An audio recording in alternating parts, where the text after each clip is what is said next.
కోవా బండి వెనకతల ఎంత కుట్ర దాగి ఉందో తెలుసా? ఈ బత్తాయి గ్యాంగ్ చేసిన అరాచకాల్లో ఫస్ట్ అమెరికా చాట్ జీపీటీ కనిపెట్టింది. వెంటనే ఈ బత్తాయి గ్యాంగ్ కుమార్ ఆంటీని కనిపెట్టి వైరల్ చేశారు.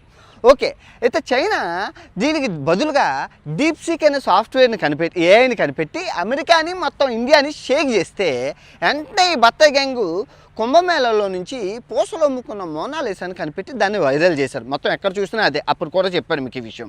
తర్వాత వెంటనే మళ్ళీ అమెరికా చైనా కనిపెట్టిందని మళ్ళీ కష్టపడి ఆంథ్రోపిక్ ఏఐని కనిపెడితే మళ్ళీ బత్తాయి గ్యాంగు కోవా బండిని కనిపెట్టింది. ఇదంతా చేస్తుంది ఈ బత్తాయి గ్యాంగ్ అరాచకాలు. వీళ్ళు ఉగ్రవాదుల కన్నా భయంకరం, టెర్రరిస్టుల కన్నా డేంజర్. ఎందుకంటే వీళ్ళకి బాంబులు అక్కర్లేదు, కత్తులు అక్కర్లేదు. మైక్ పట్టుకొని విధ్వంసాలు సృష్టిస్తారు, మత విద్వేషాలు రెచ్చగొట్టి క్యాష్ చేసుకుంటారు. దగ్గర 5,000 ఛానళ్ళు ఉన్నాయి మన తెలుగులో.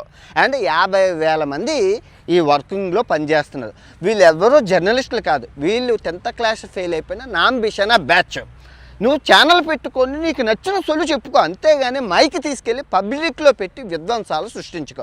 నీ ఎవరికైనా తెలుసు, ఏ పిల్లాడికైనా ఈ క్లౌడ్ ఏంటి, ఆంథ్రోపిక్ తెలీదు.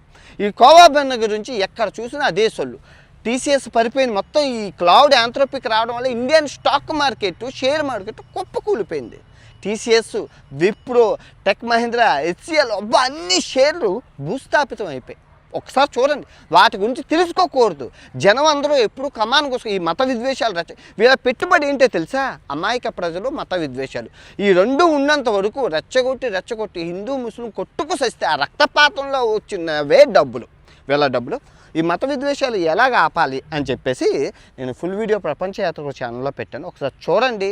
మీరు ఈ మత విద్వేషాలను ఆపితే కానీ మన ఇండియా ముందుకెళ్తారు. లేదు అంటే ఇంకో 100 సంవత్సరాలైనా ఇదే మత విద్వేషాలతో, ఇదే పేదరికంలో, ఇదే దరిద్రంలో మనం ఉండిపోతాం.